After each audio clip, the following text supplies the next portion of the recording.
안녕하세요. 착한 사람들이 만드는 따뜻한 채널, 똑똑한 어르신 건강 채널입니다. 요즘 밤마다 기온이 27도를 훌쩍 넘어요. 열대야 때문에 뒤척이며 잠 못 드신 분들 많으시죠? 밤 11시에 누워도 새벽 2시까지 뒤척이고 겨우 잠들면 금방 아침이 되어서 하루 종일 피곤하고 60대 이후에 열대야가 더 힘든 이유가 따로 있습니다. 오늘은 그 원인과 해결 방법을 알려드릴게요. 왜 60대 이후에 열대야가 더 힘들까요? 첫 번째, 체온 조절 능력이 떨어집니다. 나이가 들수록 자율신경계 기능이 약해져요. 젊을 때는 더우면 자동으로 땀이 나고 체온이 조절됐는데 60대 이후에는 이 반응이 느려집니다. 그래서 몸에 열이 오래 머물게 돼요. 두 번째, 혈액순환이 원활하지 않아요. 혈관 탄력이 떨어지면서 혈액순환이 나빠져요. 특히 손발 끝까지 혈액이 잘 안 가요. 그러면 열이 몸 중심부에 계속 머물게 됩니다. 발이 뜨거운 이유가 바로 이것 때문이에요. 세 번째, 수면 패턴 자체가 변해요. 깊은 잠을 자는 시간이 줄어들어요. 작은 소리나 온도 변화에도 쉽게 깨요. 한 번 깨면 다시 잠들기가 어려워져요. 특히 더위는 각성을 더 쉽게 만듭니다. 네 번째, 호르몬 변화의 영향입니다. 여성분들은 갱년기 이후 호르몬 변화로 체온 조절이 어려워요. 남성분들도 나이가 들면서 호르몬 균형이 바뀌어요. 이런 변화들이 수면의 질을 떨어뜨립니다. 실제로 많은 60대 분들이 다음과 같은 문제를 겪고 계세요. 발이 뜨거워서 잠이 안 와요. 목 뒤가 끈적끈적해서 불편해요. 틀어도 시원하지 않아요. 에어컨을 틀면 감기 걸릴까봐 걱정되고요. 그래서 젊은 사람들과 같은 방법으로는 안 됩니다. 60대에 맞는 특별한 방법이 필요해요. 첫 번째, 발을 시원하게 만드세요. 왜 발이 중요할까요?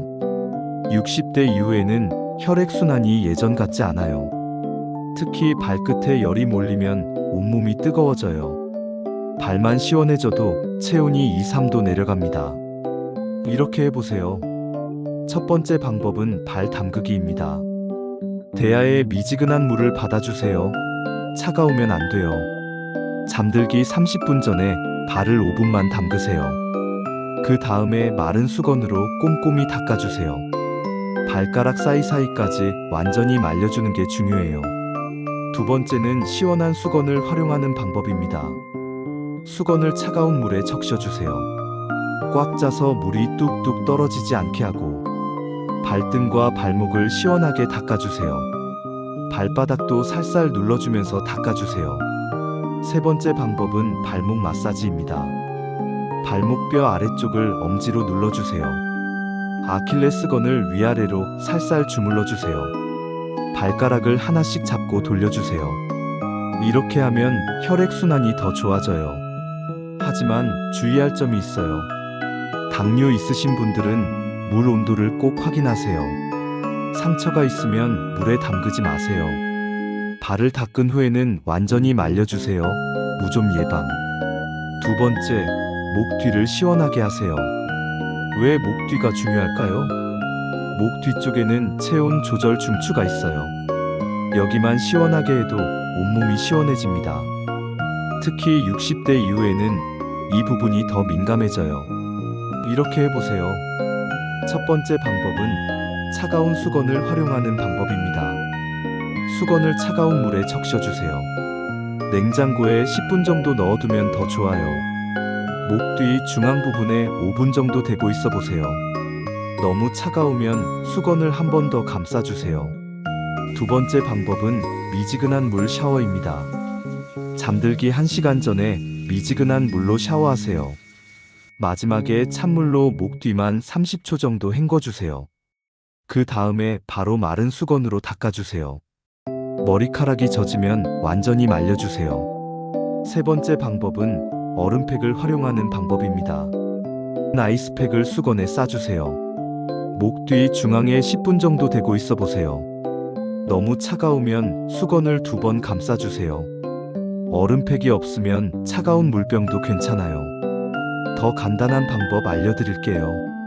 젖은 수건을 목에 둘러보세요. 선풍기 바람을 살짝 쐬면 더 시원해요. 15분 정도 있다가 마른 수건으로 갈아주세요. 실제로 많은 60대분들이 목 뒤 열감을 호소하세요. 목 뒤가 끈적끈적하고 불편해요. 베개에 머리를 대면 더 뜨거워져요. 목 뒤 때문에 계속 뒤척이게 돼요. 목 뒤 체온 조절은 60대 이후 특히 중요해집니다.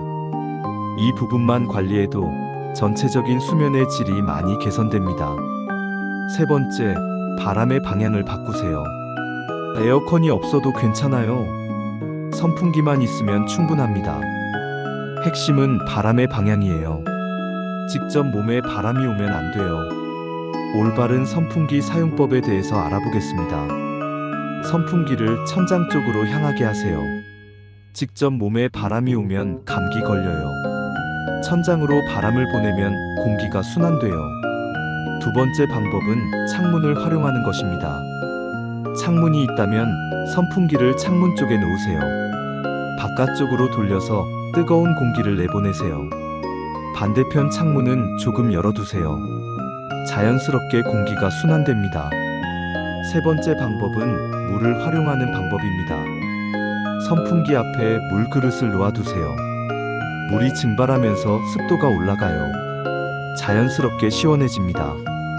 선풍기가 없다면 젖은 수건을 방 안에 두세 개 걸어두세요. 창문을 살짝 열어서 바람기를 만들어주세요. 선풍기 바람을 너무 세게 틀지 마세요. 목이나 어깨가 아플 수 있어요. 타이머를 2~3시간으로 설정하세요. 새벽에 너무 추워질 수 있거든요. 네 번째, 침구를 바꿔보세요. 면 소재 이불이 가장 좋아요. 대나무 섬유 베개 커버도 시원해요. 얇은 여름 이불 하나만 준비하세요. 베개 밑에 차가운 수건을 깔아두세요. 베개가 너무 높으면 목이 아파요. 적당한 높이로 조절해주세요. 다섯 번째, 잠들기 전 습관을 만드세요. 1시간 전, 미지근한 물 한 잔 마시세요. 너무 차가운 물은 오히려 몸에 부담이 돼요. 화장실을 미리 다녀오세요. 핸드폰이나 텔레비전은 끄세요. 30분 전, 가벼운 스트레칭을 해주세요. 목과 어깨를 살살 돌려주세요. 심호흡을 10번 정도 해주세요. 마음을 편안하게 만들어주세요. 잠들기 직전, 머리맡에 젖은 수건을 놓아두세요. 습도가 올라가면서 숨쉬기가 편해져요. 발목에 시원한 젤팩을 올려두세요. 편안한 자세로 누워주세요. 여섯 번째, 낮 시간 관리도 중요해요. 오후 3시 이후에는 낮잠을 피하세요. 낮잠을 자더라도 30분 이내로 하세요. 오전에 가벼운 산책을 하세요. 저녁에는 격한 운동을 피하세요. 몸을 적당히 피곤하게 만들어주세요. 다음은 주의사항들입니다. 건강상 주의할 점입니다. 당뇨 있으신 분들은 물 온도를 꼭 확인하세요. 혈압약 드시는 분들은 갑자기 일어나지 마세요. 관절염 있으신 분들은 너무 차가운 물은 피하세요. 안전상 주의할 점입니다. 젖은 수건을 전기 제품 근처에 두지 마세요. 선풍기를 밤새 틀 때는 타이머를 꼭 설정하세요. 얼음팩은 직접 피부에 대지 마세요. 효과가 없다면 2~3일은 꾸준히 해보세요. 하루 이틀로는 몸이 적응하지 못해요. 그래도 효과가 없으면 병원에 가보세요. 수면장애가 있을 수도 있어요. 오늘 내용을 정리하면 꼭 기억하세요. 발을 시원하게 만들기입니다. 미지근한 물에 담그거나 차가운 수건으로 닦기. 2.